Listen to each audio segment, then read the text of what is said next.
We are what we repeatedly do. Excellence, then, is not an act, but a habit. Hello, cherished viewers. I hope you are all fit as a fiddle.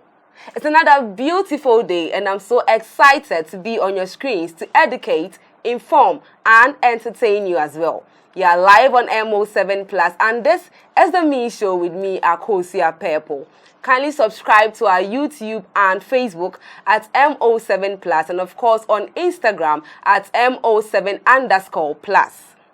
There's a lot about entrepreneurship, but today we'll be focusing on capital, resources, and organization. We'll be looking at the definitions of all these, and we'll be throwing more light on them. A gentleman who is my guest via phone will be joining us on today's topic. But before then, let's go for a quick commercial break. When we return, I'll introduce my guest, then we commence. Kindly do stay. Get on the ball with BetFox. Experience Ghana's biggest ACA bonus, paying 1,000% and more, starting from just 2 selections. Boost your winnings and receive any withdrawals instantly on your Momo wallet. Register now at www.betfox.com.gh.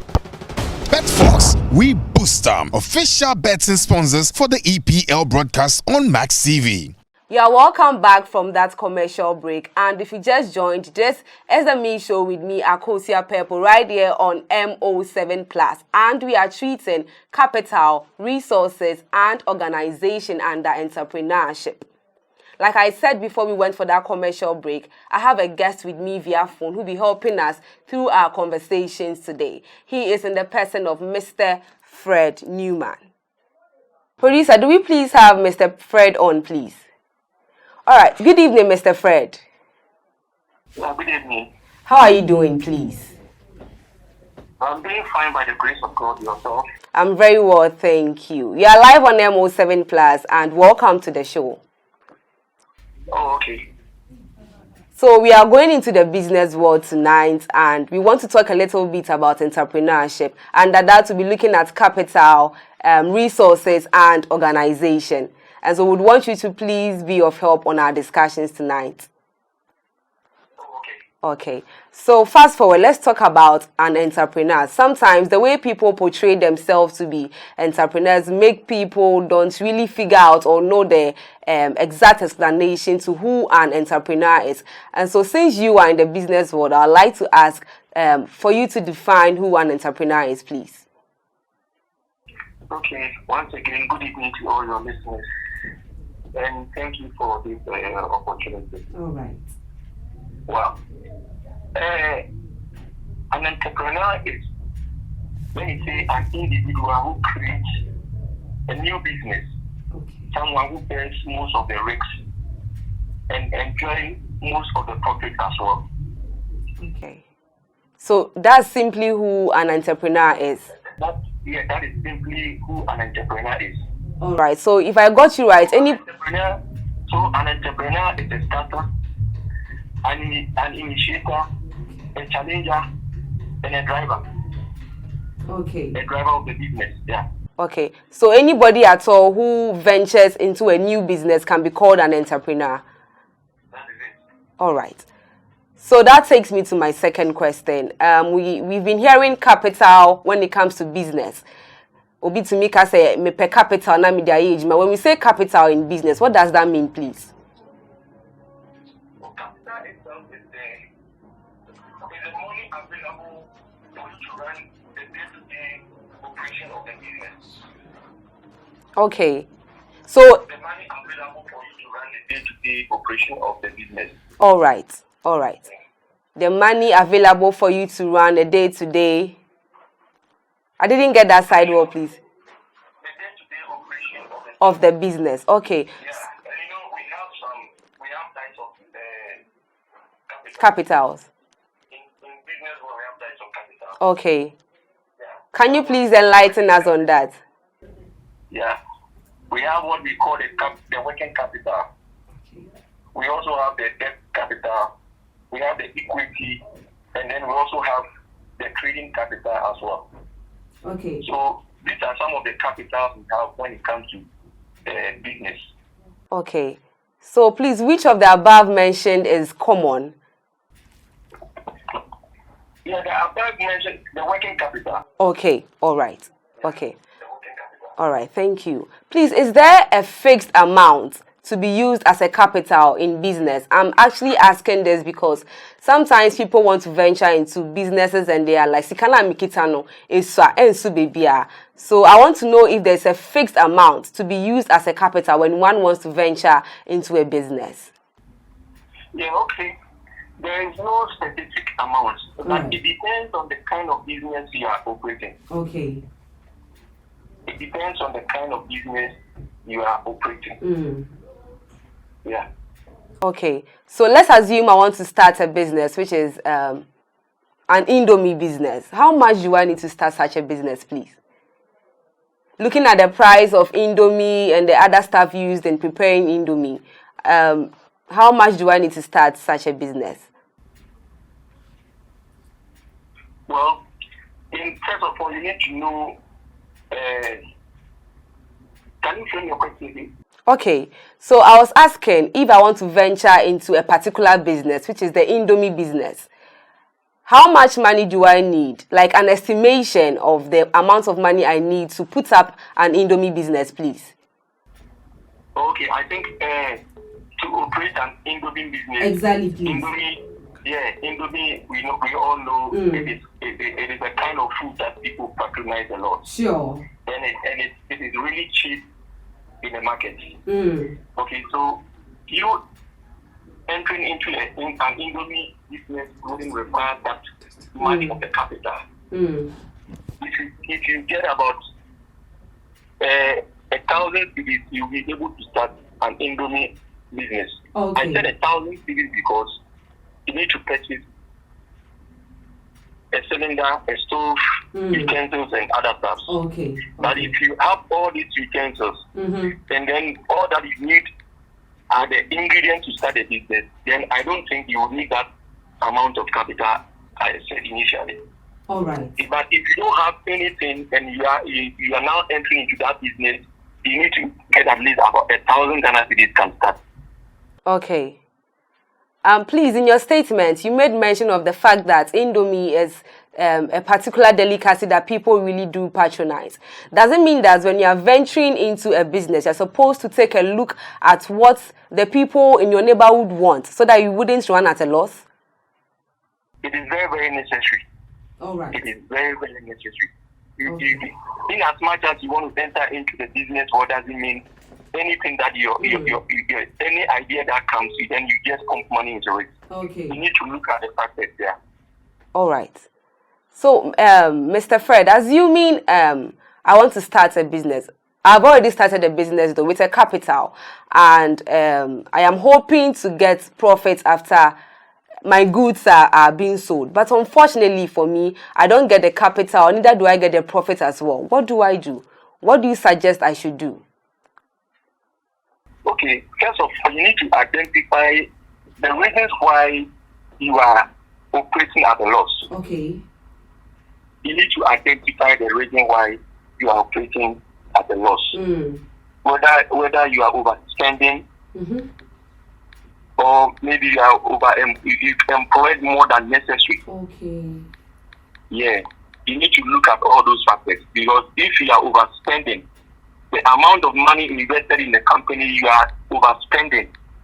You are spending more than what you invested in the company, then definitely you're going to run at a loss. Okay. So you need to identify the areas, the reasons why you are running at a loss. Yeah. All right. If you are overspending, then you need to cut down costs. Yes. If you've employed more than necessary, then you need to look at that one too, because you cannot pay more. You cannot employ a lot of people in the business and then use the capital to pay them. We pay workers out of the profit that we make. You don't pay them in the capital. Yeah. All right. Okay, so Mr. Fred, please, is there a way to run a business so you don't run at a loss?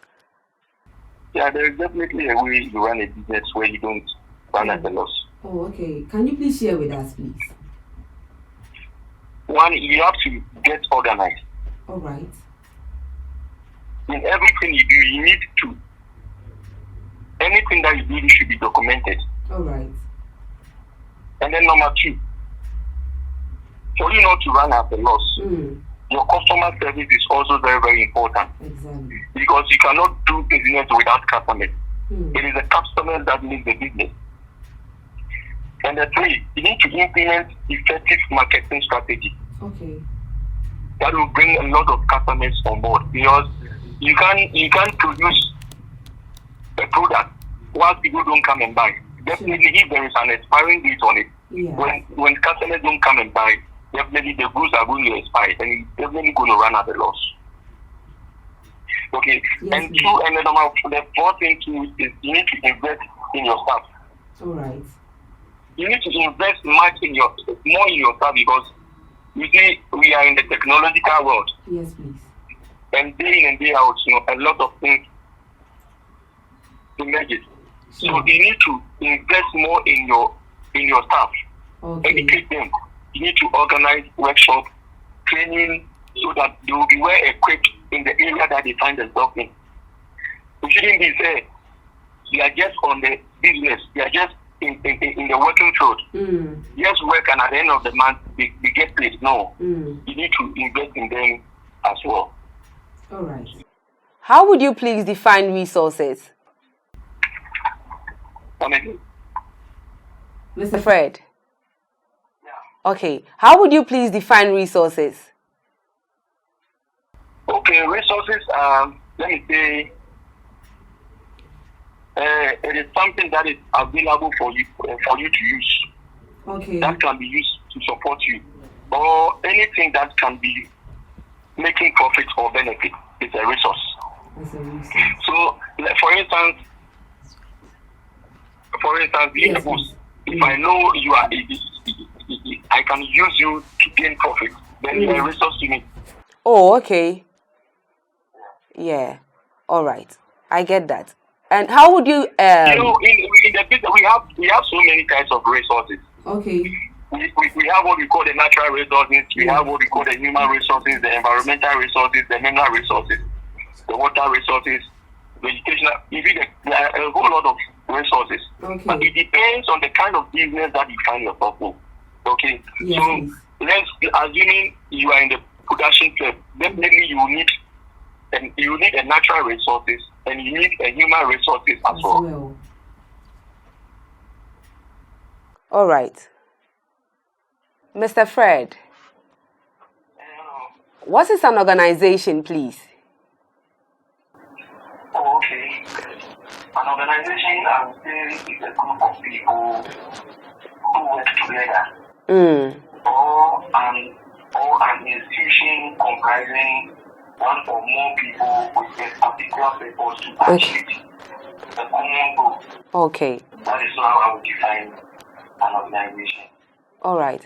Please, aside money, what again is needed to build up an organization? Yeah, aside money, what you have to do for you to have a vibrant organization is one. You need to be focused. Okay. You don't have to let anything sway you off your goals. All right. You need to be focused. And then number 2, you need to have trustworthy people. Sure. Yeah, trustworthy people. And then number 3, you need to have a board of advisors. Sure. You need to have people that have knowledge in what you are doing, so that they can advise you. And then you also have to high, slow, and then you fire fast. What I mean is, you high, slow, you don't just bring anybody on board. All right. You should be quick to fire anybody that will not help the cause of the organization. Okay. That one, you don't have to resent at all. You need to fire. If there's the need for this. Mr. Fred, kindly hold on, please. We'll get back to you.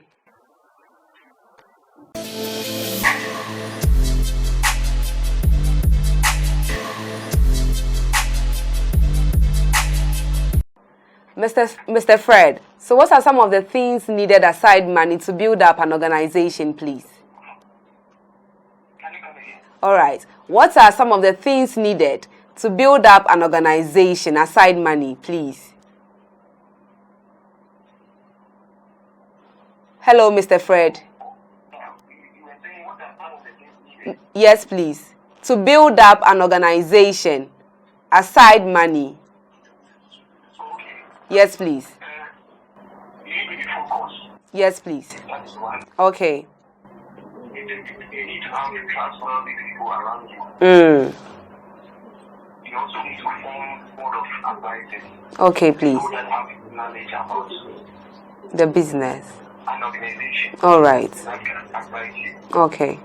And then I have something I call high slow fire path. Okay. You need to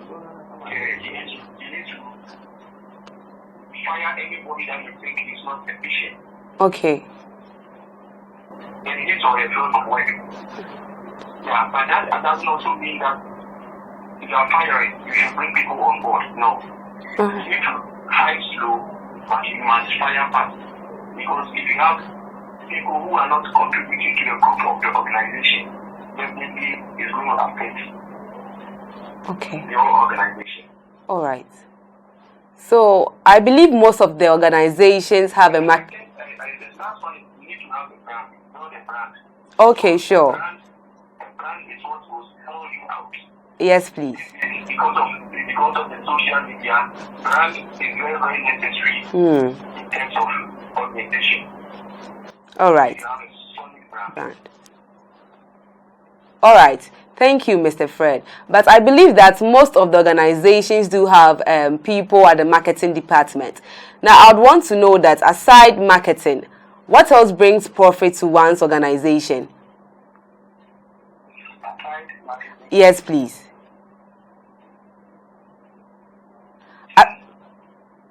Aside making known to people what you are into, aside that, what again brings profit to an organization?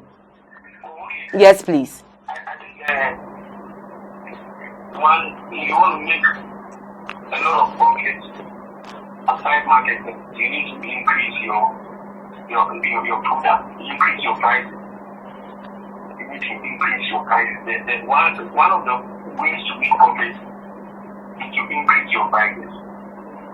When demand is high, prices goes up. Okay. When demand is high, definitely people when demand is high, consumers will always want to come and buy, and prices will definitely go up. So one of the ways to make profit without advertising your product or marketing is one to increase the prices of your product. Really? And then the number two thing is Okay. you need to increase the efficiency of your product. You need to have a quality product in the market. Okay. If you are giving out inferior products, I think people will buy. But if you are giving out quality products, people will always come and buy. If you are giving quality out and leaving, people don't, the consumers, it doesn't matter the amount you put on it. Quality, consumers will always come for it. All right. Okay. So people do say that in business you should be taking risk. I want to ask if it is true or if it is appropriate to take risk in business. Because It's very necessary that you take risk. oh, okay. You know, if you want to succeed in business, then risk taking is very, very necessary. Okay. Anyone that has taken a risk has learned something out of it. Okay. Anyone that has taken a risk has learned something out of it. So some risk may not pay off. Some risk may not pay off. But an optimistic risk taker will always take risks, and at the end of the day, he or she will learn something out of it. So it is very, very important to take risks when you are entering into business. All right. So Risks may not pay off, but it is very, very necessary that you take the risks. okay. So in taking risk in business, is there a good one and a bad one, please? You definitely have a good risk. All right. You have a bad one. All right. Can you? The good one is enter and then everything. The business becomes boom. Oh, okay. The bad one is when you enter and then you eventually run at the loss. Oh, all right. Things that don't pick up. Yeah. Okay. So at what points do you please suggest a business partner? I hear people talking about business partners and all that. Sometimes people even fail them. Their business partners fail them. So at what point do you suggest a business partner when you are into business? I would suggest that when you want to bring in a business partner, then you should make sure that your business is at its peak. Okay. At the point where you think you alone cannot handle it or you alone cannot control it. All right. When you bring in a partner, to come a partner with you. Or at the point where you think financially you are not strong. Sure. But you think you have a very good idea, you have a business is worth moving on. That is when you bring in a partner to come in and then support. Okay. So does every business need a business partner, please? Because some of the businesses are not really grown, but people still people go out for business partners. So at what stage? All right.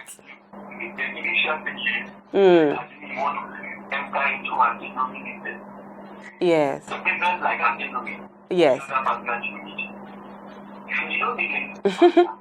All right. Depends on the kind of business you are entering into. The business that involves a lot of huge capital, that is when maybe you bring in a partner to come and partner with you. But a business like maybe you want to enter into a small scale business like maybe you have a tabletop treat and then you want to sell just bottled water, you want to sell sachet water and then you said you are using the don't bring in a partner. Sure. All right, so please, are there tangible and intangible reasons in setting up a business, please? Are there tangible and intangible reasons in setting up a business?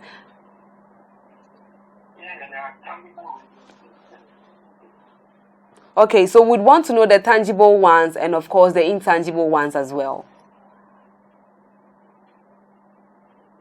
The reasons for setting up a business. Okay. When we talk about tangible business. Okay. Yes, please. We need to see that those resources that can be touched. Okay. All right. If you want to have if you talk of tangible business, you should have resources that these are resources that can fetch you money. Okay. So tangible business means resources that can be touched or felt. Okay. So we have like cash is a tangible reason that tangible thing that you put in business. Cash, inventory, machinery, those that are in the production field. Sure. We have a lot of machines that do the production. We talk about land, you need to have a land. You just don't enter into business without a land. You need to have a building. All right. Tangible resources. Okay? All right. Tangible resources. And these items or these resources can easily be liquidated. Okay. When you sell it, it can bring a form of cash. Yes, please. Yes, please. So that is what becomes your asset. So the tangible resources are the assets that make the business. Okay. So if your company wants to know its funding, okay? Yes, please. Based on the tangible resources we have. Okay. That is why some time ago, this one issue came out. The government has seized its assets. Yes, please. Assets are tangible resources. All right. So when they liquidate them, it can bring them cash inflow so that they can pay anyone that's going to do the business transaction. Oh, okay. All right. So, Mr. Fred, please, our last question to you. As an entrepreneur, should you always expect profit, please? No. You don't always have to expect profit. All right. Why, please? Yes. Okay. There are certain businesses that you enter, you run at a loss. Yes. For instance, I trade in building materials. All right. prices of raw material, especially iron rod, are not stable. It depends on how the dollar rate. So when the dollar rate goes up, the price of the road will definitely shoot up. Okay. And when it drops, it means the price of the road will also have to drop. So assuming I bought an item or a product for, let's say, 6,500. Okay? Yes, please. Because the dollar rate was high and the dollar dropped down, it means that to drop down the price of the material. All right. I bought it at 6,500. But now because the dollar has dropped down, reduce the price to let's say 6,000. Okay. Yes, please. I'm making a loss of 500. Yes, please. So okay. In business, there are certain businesses you enter, you pay. Sure. A lot of them you enter, you run out of loss. So Okay. it is not all business that is profit oriented. Some you go in it and you run at a loss. Okay. All right. So, Mr. Fred, lastly, perhaps someone is watching you. He or she wants to venture into a business, or there is even a businessman or woman who doesn't really know how to go about his or her business. What should be your words to them? What should be your advice to them, please? All right, please. I'm saying that perhaps a man or a woman, a businessman precisely, or a businesswoman is watching you or is listening to you and wants to set up a business or is even into the business world already, but things are not going on well. What would be your advice to them so they take something from it to add up to what they already know? Well, if you really want to enter into business, first of all, you have to have in mind that business is all about risk taking. Okay. You have to have in mind that business is all about risk taking. Times you take the risk, things will go on well for you. Okay. And at times you take the risk, and things will be very, very bad. All right. But that doesn't mean you shouldn't enter into business. Because that is when you put proper procedures in place. You should know what you are about to do. Okay. You should know the kind of business you want to do, and you must have a deeper knowledge about what you want to do. The business entails. Okay. Because if you have money, and because maybe you want to enter into real estate, and then you don't know the conditions, the procedures in real estate development, you spend your money there and then you run out the house. All right. But if you have deeper understanding and knowledge about what you want to invest, what you want to put your money into, at the end of the day, it's going to fetch a lot of profit for you. So, if you are entering into business, you need to be very, very calculated. Okay. Position yourself well. And those that are already into business and things are not going on well, then it means that you have to either rethink about the kind of, you have to rechannel your business. Sure. Channel your line of business. If maybe you are selling tomatoes and tomatoes is not working well, it doesn't mean that you can't do business. It means you can do business, but you have to channel your business to other sure. Okay. All right. So, Mr. Fred Newman, I must say you've really educated us, and we are so thankful for your time with us this evening. Thank you so much, and have a good evening. All right. Thank you. The only real difference between an organization and the other is the performance of its people. Many thanks to my producer and director, Miss Helena, my DOP, Manasseh, and of course my sound man, Mr. Apia. Please don't forget to subscribe to our YouTube and Facebook at MO7+, and of course on Instagram at MO7_+. My name is Akosia Purple. Thanks for watching. The Me Show is all about me and you.